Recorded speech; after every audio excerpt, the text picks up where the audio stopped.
The last time I hopped on to do something relatively impromptu, it was about the liver recharge, and how I felt it was Party Powder 2.0, which they, again, charged money for, and left fans who had been begging for more content waiting, since not even the gun featured in the promotional material was added alongside this heist. But now, some more time has passed, and some incredibly major things have happened. This was the final chance that Starbreeze was going to get, and they took it. And the response has been mixed, to say the least. From people reinstalling the game and immediately uninstalling it right after, to the Payday tuber Twitter sphere beefing with each other and their own fanbase. The usual when it comes to anything Payday related at this point. So, let's go over some small things that have happened since last time. Payday became the main thing for Starbreeze. All bets are now on one horse, the Payday horse. The one that's been beat to death already. But going forward, we're going to see more updates more regularly. That's a good thing. Project Baxter was officially shelved and a bunch of people were laid off. Prior to and after the cancellation of the project, by the way. That's a bad thing, actually. The PUBG event is still in the works as of now, with no word on when it's coming out. That's pretty bad, I guess.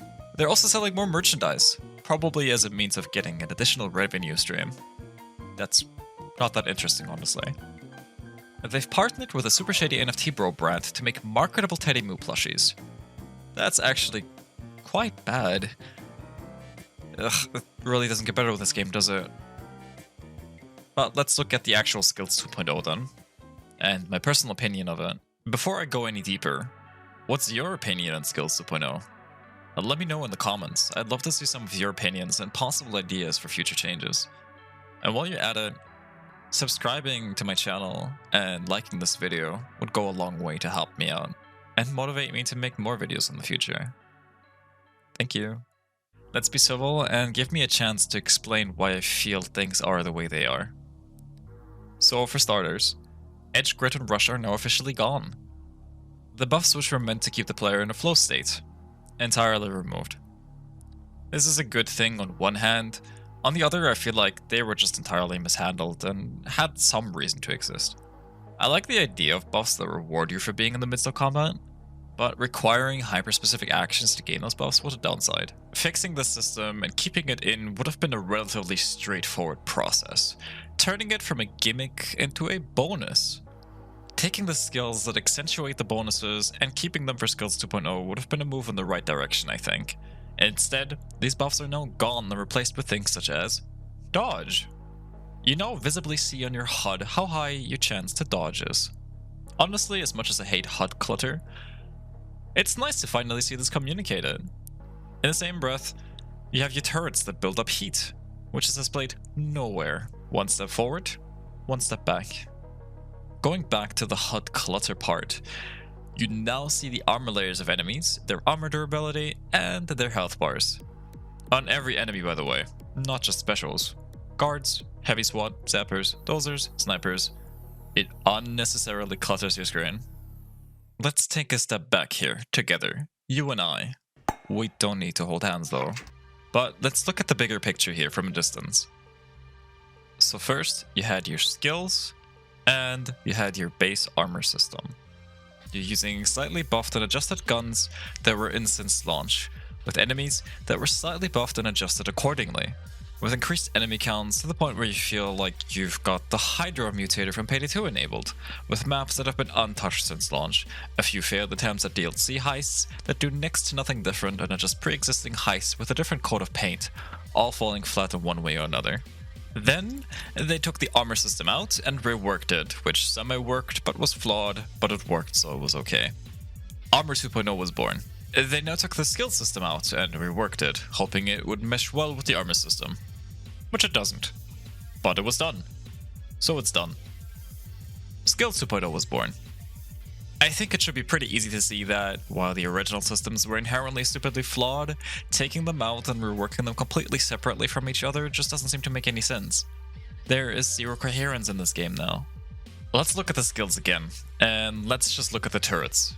On their top level, they get an endlessly stacking damage buff on every kill.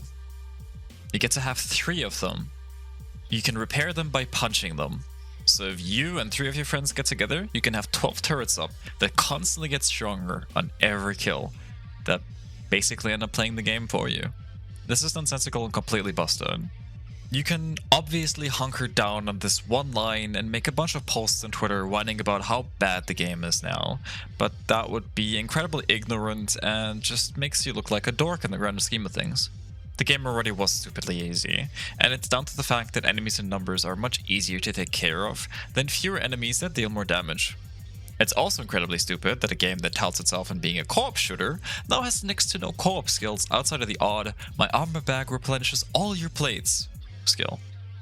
On the topic of that, let's talk about how the trees now lock you into choosing a weapon type by hyper-specializing your playstyle to suit one and the one only. I never understood the idea of skills that buff SMGs, assault rifles, or shotguns directly. Now, my skill setup basically dictates not only my throwable, my bag, but also my weapons, which I think doesn't make the game any more fun. If it was more generalized like primary or secondary, I'd probably be fine with it. But having reload while sprinting be for some weapons but not others is plain stupid. Going from that into skills that should have been base kit. Clean slate is gone. If your blue or purple plate breaks, you gotta use your armor bag. With how mindless this game has become, you are not going to be focusing on your own plates. At most, you'll be focusing on the enemy's health bars. These systems are clashing, there's just too much info now. Snipers are still annoying, those still give you next to no audio-visual feedback on their visors breaking until the visor is broken, in which case it's usually one additional bullet until he's dead anyway. It's backwards, it's so frustrating. Skills 2.0 also once again doesn't release with any additional content, while the marketing machine is in full swing, forcing Turismo to become the next new PAYDAY Chungoid, forcing a recognizable character into a horde of actual toddlers, hoping that they pick up on it and cherish him as dearly as they cherish the medic bag man. One last point that I want to mention before I wrap things up is the fact that skills inherently tie into overall game progression. The reason PAYDAY 2 resets your level and skills on Infamy was to push you into trying out some new builds instead of hunkering down on the one that you spent your money on, way back when skills cost money. With the way skills are set up in PAYDAY 3 now, I can see a ladder of progression, priorities, things to try with little to no skill points. But I won't be able to try it unless I literally trash my 400 hours of progress. This would then also push me through grinding all the attachments for my weapons again, likely make me lose a lot of the items that I've gotten thanks to the inventory backend that's held together by duct tape and glue, and most importantly, it will require me to spend more time with this game. Because now, this is the point where I will say it, Skills 2.0 is frustrating, unintuitive, and changes unnecessary things. And most importantly, it's unfun. I was willing to welcome it, but I just don't see it. PAYDAY has gone from killing to defend yourself to killing to kill even more. But like a chewing gum, the more you stretch it, eventually it loses its flavor. As much as I hate to say it, I think I'd rather go back to playing PAYDAY 2 than stick with this game for any longer. But that's about it from me. So, as usual, take care of yourselves, and make sure that you're eating and sleeping well.